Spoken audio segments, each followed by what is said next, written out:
Wayne Brown is a clinical social worker and an advocate with a multifaceted commitment to mental health and social justice and community well being. He's on the program tonight to explore the topic of New Year's resolutions, delving into why people make them and whether it's beneficial in the long run. So, welcome back to the program, Wayne. Thank you so much, Patricia. Happy New Year. Happy New Year. Happy New Year. Do you approach the process of setting New Year's resolutions with your clients? Do you take into account their individual motivations and strengths and challenges? Or do you tell them it's not a good idea to set New Year's resolutions? What is your sort of philosophy on this? I like to let clients lead as to whether or not they choose to embrace uh, the idea of New Year's resolutions as a way to enhance goals. I believe over the course of our clinical relationship that we're always working on goal setting. And just historically, I think New Year's as a milestone has become that point where everyone sees it as a restart date. It's a new year, new month. I always feel like I always have a mini New Year's always when the new month turns over, refresh a little bit.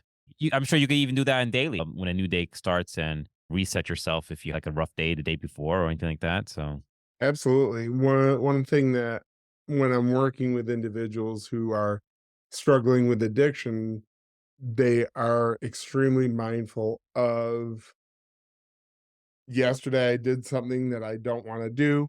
And now I need to restart. I need to restart the clock. And so March 13th is my new year or April 17th or what.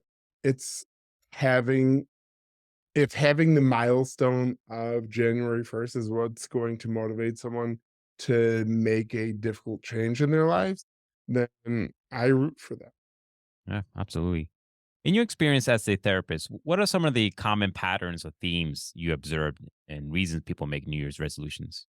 Well, people make New Year's resolutions because there's something about them that they don't like. Maybe they don't like they are still smoking. Maybe they don't like that they their clothes are too tight on them. They don't like their job. They feel like they're underemployed. The reason why we make resolutions is we make the commitment to, and this is where a lot of people struggle, we make the commitment to feel less sad rather than work towards something that we're excited about. Like, are you saying that they're not really working towards the real problem that's making them sad? It's just working towards a band aid or a quick fix? They haven't It's tricky because we want someone to have a motivation to change. And one of the things that I encourage with my clients is really defining what are we moving towards, not what are we moving away from. So if I have a client who comes to me and says, I really want to lose weight in the new year, we are going to set some very specific goals. I would like to lose 5 pounds in the month of January. I'd like to be down to X weight by the end of February, and keeping accountable to the idea that if the goal is too grand in the beginning, that the likelihood of success will go down. So if someone comes to me and they say that they want to lose 50 pounds in January, that's not a reasonable goal. So we want to work on goals that they can experience victory from rather than taking on monumental goals and struggling on January 4th and say, screw it, these resolutions never work anyway. Yeah, absolutely. It can be stressful. Personally, me, I'm a person who I love lists. I love making goals.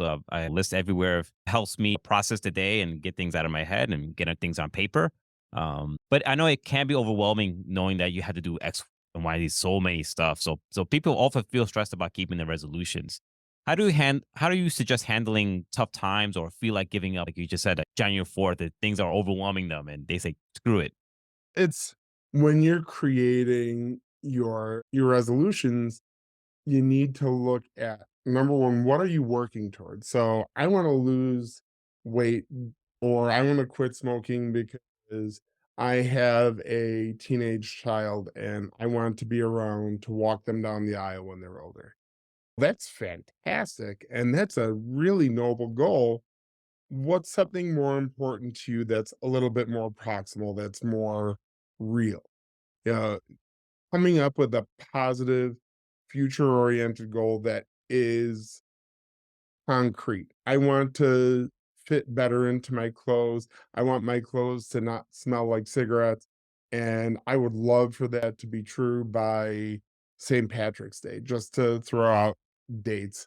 Um, from there, we would start to figure out what are our strengths, what is the plan, and what is the work that we can do towards that plan, and what are the obstacles that we're going to face along the way. I have a whole change plan worksheet that I work with my clients on. It's 15 questions long and it really gets into the granular.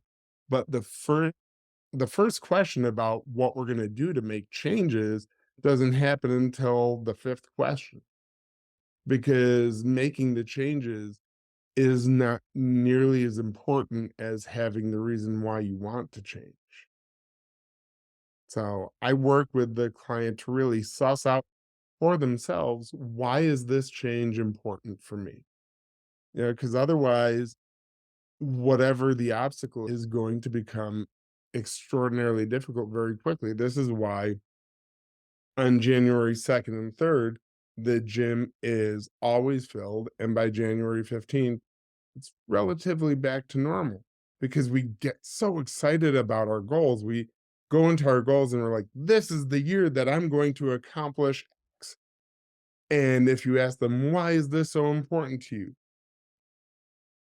I don't know, but it's really important to me. And so I'm going to do it. And then they go to the gym for a day, and that night their muscles are so sore.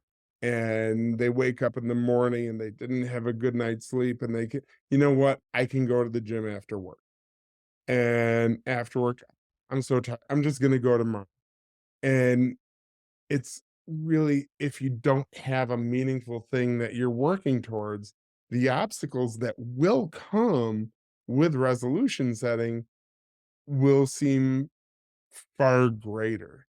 If I'm working towards a goal of, I want to race in the New York Marathon this year, then I've got a date that I need to be ready by. Maybe I download the Couch to Marathon app. Maybe I buy a nice pair of running shoes and make a commitment with a running partner to go and run 4 times per week by the end of January. It's setting specific goals that are meaningful. The number one question is the number one question is, why do I want to make the change? And number two question is, what do I gain from the change? Yeah, Absolutely. if I haven't internalized what is going to be better for my life, then it's really tough to overcome the challenges that will come. Yeah. You mentioned the app Couch to 5K because I actually use that app when I was going to my running thing. And what I've learned from that app, and I'm sure it applies to other parts of your life, and I do it myself, is have that lofty, have that large goal, but also have those small goals. Right. And if those who are not familiar with the app, you start off your 5K goal as you walk for 2 minutes, and then you run for 60 minutes, and slowly builds up. And long and behold, by the end of 10 weeks or end of whatever, you're running a 5K like nothing. It's just slowly building up to that. So I'm sure that applies to it's new, even resolution, even goals in your life to have micro goals who leading up Absolutely. to your Yeah, that's why, and I refer most often in goal setting around resolution around smoking and weight loss because those are the big ones. And if I'm a 2 pack a day smoker and they have been smoking for the past 50 years, and I say at midnight, I'm just gonna throw out this pack, it won't be until 9 or 10 in the morning where my family members are going to the convenience store for me to buy a pack of cigarettes because I am unbearable. Yeah, because I wanna quit, but I don't have my why and I don't have my plan. I'm a former smoker. Quitting smoking is extraordinarily difficult.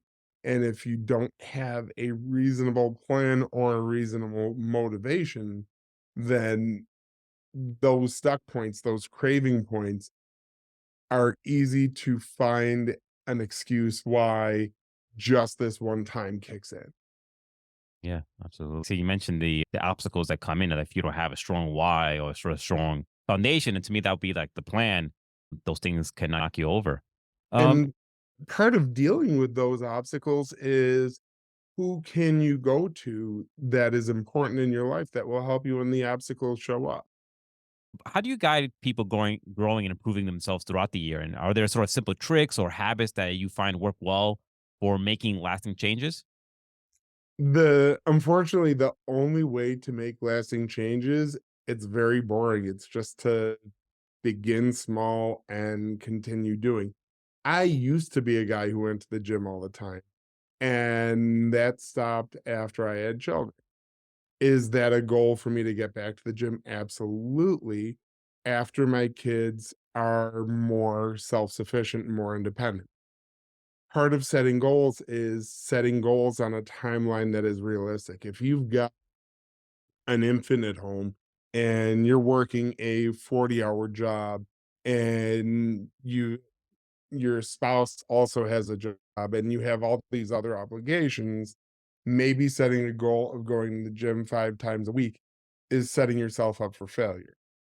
So maybe it's, I'm gonna wake up an hour early and go for a walk around the neighborhood, because that is getting, while it's not cardio, it's moving your body, it's getting yourself some exercise. Maybe it's using a YouTube workout or an Apple workout or a Roku workout. It's working within the constraints of your situation, because we all have constraints. We all have limitations in accomplishing our goals. And we can't, it serves no benefit to resent the fact that we have to go to work, because the bank doesn't care whether or not we wanted to go to work. So we have our schedule, we have X flexibility in our schedule, and the why is how we get to making the changes incrementally. I really encourage individuals to set reasonably paced goals. So in this change plan worksheet that I referred to, your first goal is, what are 3 things that you can do in the next 1 to 8 days? That's it, just 1 to 8 days. And then the next step is, what can we do between day 9 and day 30? Because, and I don't ask about after day 30, because by day 31, we're doing a new change plan worksheet, because if you've been sticking with your goals, you're at a place on day 31 that you could not have visualized on day 0.